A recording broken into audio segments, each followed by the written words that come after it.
होशंगाबाद जिले को गेहूं और धान के लिए कृषि प्रधान जिला माना जाता है।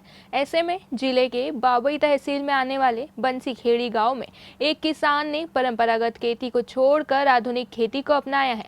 दरअसल जिला मुख्यालय से करीब 30 किलोमीटर दूर बंसीखेड़ी के किसान नीलेश चौहान ने अपने 3 एकड़ खेत में करीब 675 चंदन के पौधे की खेती की है। नीलेश जिले में एकमात्र ऐसे किसान हैं जिन्हें चंदन की खेती के लिए पहचाना जाने लगा है।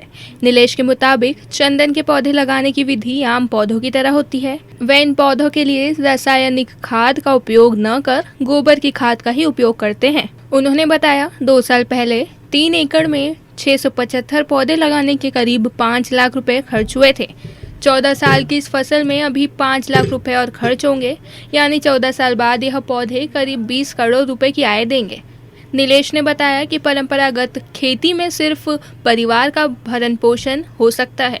वहीं नीलेश की खेती को देखने और समझने के लिए दूर दूर से शोधार्थी उनके खेत पहुंच रहे हैं।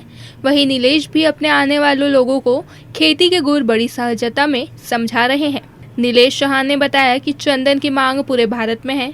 चंदन एक ऐसा पेड़ है जिसकी लकड़ी भारतीय संस्कृति तथा सभ्यता से जुड़ी है।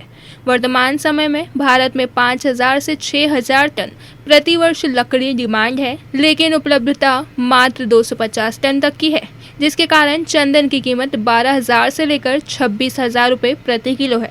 वहीं चंदन की कीमत हर 2.5 साल में दोगुनी हो जाती है। यहीं चंदन के एक पौधे की बात की जाए तो एक पौधे में 20 से 30 किलो लकड़ी निकलती है। मैं कुसुमखेड़ा आया तो मुझे पता चला कि बंसीखेड़ी में नीलेश भाई ने चंदन की खेती की है। तो मैं फिर यहाँ आया, पता किया कि नीलेश भाई से मिला। तो नीलेश भाई से मिला, देखा कि बहुत बढ़िया खेती की है और काफ़ी प्रॉफिट की खेती है। खेती जो हम करते हैं उसमें इतना प्रॉफिट नहीं हो पाता। फिर नीलेश भाई से संपर्क हुआ, बातें हुई उनसे, उनने कहा कि आप भी चंदन की खेती करो। तो आगामी हमारा भी विचार ये है कि हम भी चंदन की खेती करें। जी सर, मुझे बड़ी खुशी हुई है नीलेश भाई के चंदन देखते हुए। मैं इसके सोच रहा हूँ कि मैं भी लगाऊँ। मतलब पापा जी से मैंने डिस्कस भी करा कुछ बातों में, इनका मतलब बेनिफिट देखते हुए तो अपना विचार भी बन रहा है कि अपन ज़्यादा नहीं तो 3-4 एकड़ में तो लगाएं। वैसे इसके बेनिफिट काफ़ी ज़्यादा है, आज नहीं तो मतलब आने वाले समय में अपने को ज़्यादा बेनिफिट मिल पाएगा इसका। जी सर, क्यों नहीं।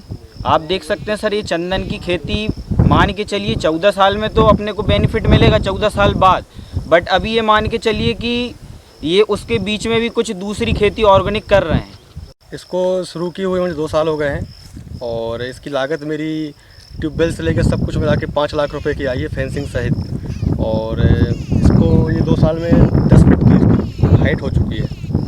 3 एकड़ का खेत है और इसमें 750 पौधे मेरे लगे हुए हैं, जिसमें कुछ पौधे नष्ट हो गए थे, मैंने दोबारा फिर लगाए हैं।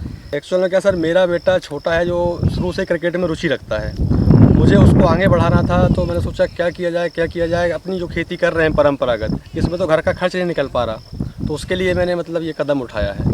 इसमें लागत तो लास्ट टाइम तक अगर देखा जाए तो सब कुछ मिलाने के बाद लगभग 10 लाख तक मैं पहुँच पाऊँगा। लेकिन ये 700 पौधे जो मेरे हैं, 750 पौधे, इसमें कम से कम 20 करोड़ रुपए की मेरी अर्निंग होगी, कम से कम 20 करोड़ रुपए की 14 साल बाद। चंदन की भारत में जो मांग है 5000 टन से लेकर 10,000 टन तक की रिक्वायरमेंट है, लेकिन जो उपलब्ध हो पाता है 250 टन से 500 टन ही हो पा रहा है और बहुत कम मात्रा में चंदन मिल पा रहा है। मतलब जितनी डिमांड है उतना हो नहीं पा रहा है।